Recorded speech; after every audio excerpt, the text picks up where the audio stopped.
Now, I'm not really the type of player that would usually consider trading in my trusty Death Adder or EC2 for a symmetrical alternative, but you know what? This XM1 from Endgame Gear became a remarkably tempting option after just a few days. Now, an evolution of the original XAI and Sensei in many respects, this XM1 is available in both a black or white dry drip coat and one that's by no means slippery to the touch right out of the shower. This white version happens to be their latest revision as well, and it comes in at a length of 122mm, height of 38, and width at the grip position of, well, technically 56, though it does flare outwards towards the top and back and thus sits somewhere between both that and 62.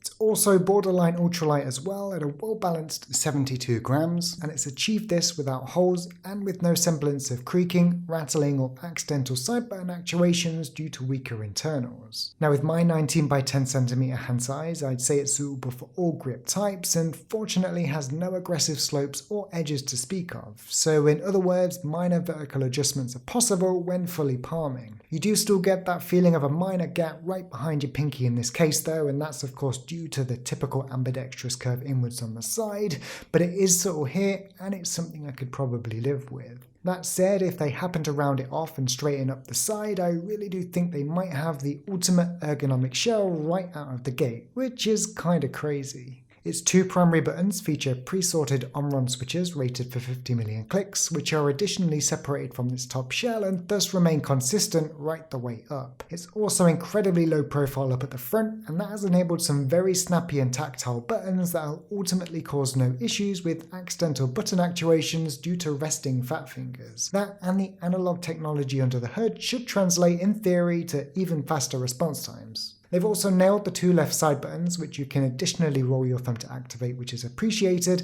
and the only possible pitfall on this mouse is really that 24-step scroll wheel. Now, it's not necessarily bad as such, and scrolling is more than okay, it's just stiffer to push in, so do bear that in mind if you're planning to use it regularly. Here's a listen if you're interested.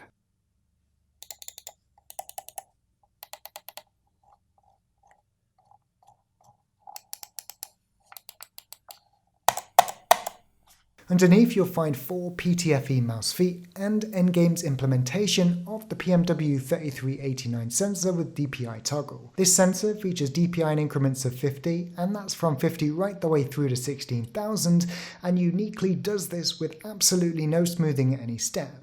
In that respect, you'll definitely start to experience jitter if you decide to push the higher values, but similar to Razer with their latest Focus Plus sensor in the Death Adder V2, they've essentially left no room for complaint, and we're ultimately looking at one of the most responsive mice on the market as a result. Finally, a 1.8 meter flex cord is attached, and when paired with their customized bungee, you shouldn't really know it's there. Now, I know some people have said it's too flexible, but I can't say I've experienced such issue.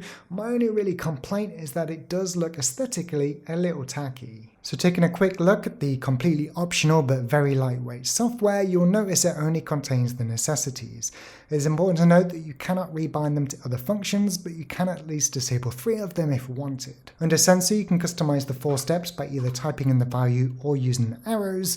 Unfortunately, there's no ability to reduce the number of steps though, so you will want to remember the colors if you ever need to switch in a pinch. A ripple control toggle will enable smoothing, so basically don't do that for impact lag's sake, and you can also increase the liftoff distance to 3 if you're having surface issues, though 2 has been fine for me. Finally, you can reset everything back to their default values and update the software and firmware, the latter of which you should definitely do as soon as you receive the mouse. The only feature for me missing here is the ability to enable ankle snapping, but everything else is a luxury that you may or may not need based on your preferences. So because the XM1 is the debut mouse from Endgame Gear, I will include the usual tests, though let's be honest, it's 2020 and we already know what to expect. In terms of acceleration, moving the XM1 from left to right of my GSR at different speeds show that when it stops tracking, we end up in roughly the same place, and that's of course taking into account a small amount of human error. Acceleration is of course good, but only when it can be controlled, and here their implementation is perfect. As for its max tracking speed, I can pretty much swipe the mouse as fast as humanly possible, and that's thanks to an advertised max tracking speed of up to 11.43 meters per second, meaning it's not going to malfunction and we won't accidentally quad rocket ourselves due to the sensor looking at the floor while swiping.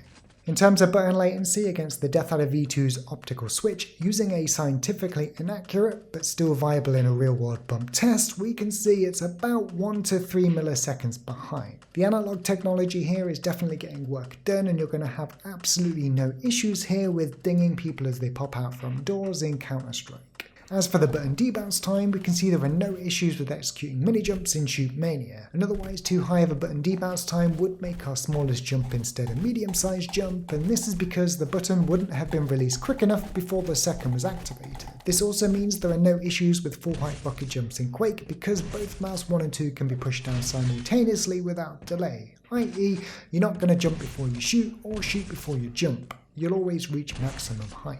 So my final thoughts, well, I'll make this short and sweet since by all accounts I'm late to the party with this review. Like the Death Adder V2 continues to be for me, if the XM1 happens to fit your grip style, then this could very well be your endgame too.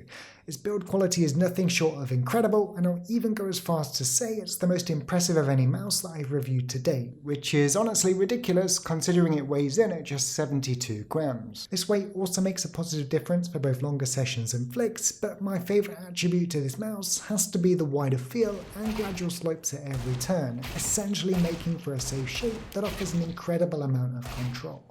Performance is obviously spot on too, and there's really nothing to complain about beyond that stiffer middle click. I had an absolute blast playing with it. Anyway, I'd like to take a moment and thank Endgame Gear for sending out the mouse. It truly is an astonishing first product, and I'm so very excited for the next. May it please be an ergonomic variant.